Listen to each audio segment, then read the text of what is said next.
I spent $7,915 on my healthcare in 2024. Healthcare is one of the places that I don't cheap out on. We all want more time on this earth, and the reality is everyone wants more health. A year ago, I had my own health scare. That moment made me track exactly what I was spending on my health, whether it was over-the-counter items or medical visits and services. This forced me to take an audit. What was I doing wrong? And what was I doing right? More importantly, where was my money actually going? And let me tell you, what I spent the most on might surprise you. So let's dive in.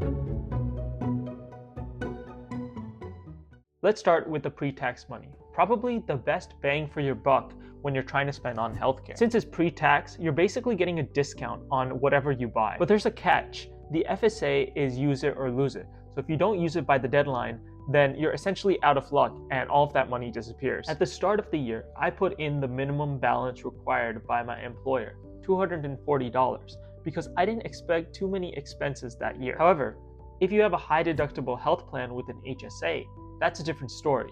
But for the FSA, planning ahead is key. I split my FSA into two main categories of spending: over-the-counter items and medical visits and services. Let's start with over-the-counter items. A lot of the spending that you do day to day for your health can actually be covered by your FSA. A few of the things that I spent that was covered was: one, a heart rate monitor for $82, pill organizers for $3, and other over-the-counter items such as sunscreen and contact lens solutions, which totaled to about $30. It's worth checking IRS guidelines on what qualifies. For example, biking gear or exercise equipment might not make the cut, but if you have a letter of medical necessity from a doctor, you might be able to cover certain medical expenses. The rest of my FSA went to doctor's visits, $125 in total. Here's something that saves me a lot of money when I go to the doctor. Whenever I have an upcoming doctor's appointment that I know about, I always call ahead and ask what CPT codes they're planning on billing under for that visit. For example, if it's a pretty easy visit, like a preventative healthcare visit or labs, they'll probably know what CPT codes they're going to use in order to bill that visit to your insurer. Based on that, you can go to your insurer and ask, hey, am I covered for these CPT codes for preventative healthcare?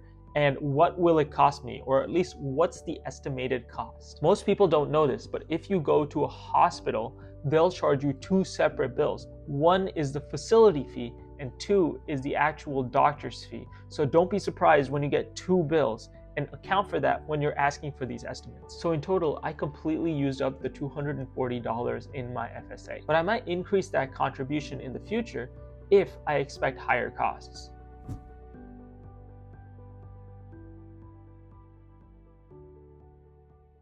Moving on to physical fitness, this is where my spending begins to climb. I spent $1,252 for 15 months of gym access at Crunch Fitness. This comes out to $84 a month. If you don't live in New York City, those prices might seem a bit absurd. I got a corporate discount and even then it was that high. But I go to the gym about 20 times per month, and that comes out to about $4 per workout. That's not bad when you consider that the gym has towel service, it has a locker room with a shower, so it saves me time in the morning, and it also is pretty empty when I go, usually 5:45 to 6:45 in the morning. Now, it's not Equinox, but it gets the job done, and I think that the expense is worth it because it helps me keep my mental health strong, keep my physical fitness in a state that allows me to do the other work in my life well, and it gives me a lot of energy throughout the day. One thing that I get with my fitness membership is unlimited classes. I haven't taken advantage of them yet, but I think it could be helpful when I lack the accountability to go to the gym. For example, if you're the type of person who dreads waking up at 7 a.m. to go to the gym and you need someone to tell you or go with you, I think these fitness classes make a huge difference. Like I said, the gym is 100% worth it for me, and even though it's a very big expense and a very big portion of my healthcare expenses, I think I need it in order to keep my physical fitness up.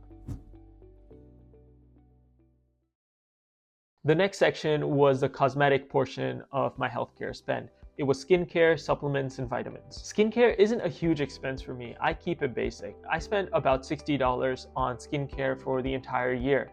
The first product that I get is the CeraVe Hydrating Cleanser. The second product is the CeraVe AM Moisturizer with sunscreen. And the third product is the CeraVe PM Moisturizer with sunscreen. I like CeraVe because it works well with my skin, and it doesn't cause breakouts. Something that I added later on this year, about October, was retinol, more specifically adapalene or differin.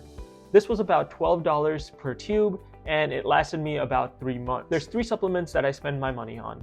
The first is magnesium, which cost me about $16 throughout the year.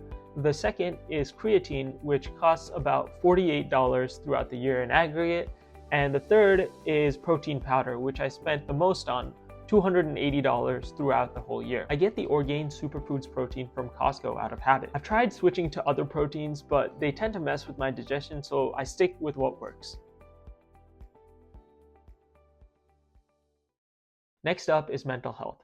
I didn't spend too much on this part of my healthcare spend this year, but I want to emphasize that it absolutely should be a part of your healthcare budget. Whether it's therapy, psychiatry, or mindfulness apps, you should definitely be investing in your mental health as much as your physical health. Something that I did this year, which I'm immensely grateful for, is I spent about $7 on a gratefulness journal, and I write in it every day. It always reminds me to look back on the things that I'm grateful for when I'm not in the greatest headspace. It's a small thing and a small spend, but it makes a huge difference in your life. One of the things that I'm trying to cultivate in 2025 is mindfulness. And while I don't pay for any meditation apps currently, I'm going to try to spend some more on this part of my life because I want to cultivate that idea of mindfulness and meditation in this year. The next section is nutrition and food. A lot of people wouldn't include this in their healthcare spend, but I did because I think that it's a decision that you make to get your health goals. For example, if you're trying to lose weight or bulk up, both of those things require a specific diet in order to reach your goals.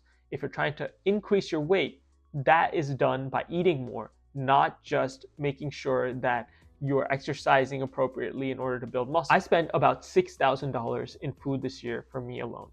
Now, that might be a little more expensive than what people spend on their food. However, I want to make sure that I'm getting quality ingredients as well as quality food inside of me, as well as the required amount of food in order to add weight. Honestly, I spent 5 times as much as my gym membership last year in order to eat for the entire year. Eating healthy is expensive, and I'm lucky to have some financial help in this area. But buying from Costco in bulk, shout out to the Kirkland egg whites, can help with meal prep and cutting down costs massively. Since I'm prepping for a half marathon, I'll be making changes to my diet and my fueling strategy, so you can expect a future video on that. So adding everything up, it comes out to $1,915 in total without food, and with food, it comes out to $7,915. This is less than the average spent by people my age on healthcare, according to the Kaiser Family Foundation, which for males is $2,601, and for females, $5,227. The difference between the two is largely due to pregnancy-related care, which evens out later in life. One reason my costs are lower is that I track my spending closely, and I make sure that I make an informed decision before I see a doctor. But I want to be clear, that's not a reason to avoid medical care. If you need medical care, you need to see a doctor. I learned 4 things from tracking my healthcare spending in 2024. The first thing is to use tax-advantaged accounts. When you have an FSA or an HSA, use it in order to cut medical costs because you're getting a discount based on what you're taxed. The second is know about the visit before you go.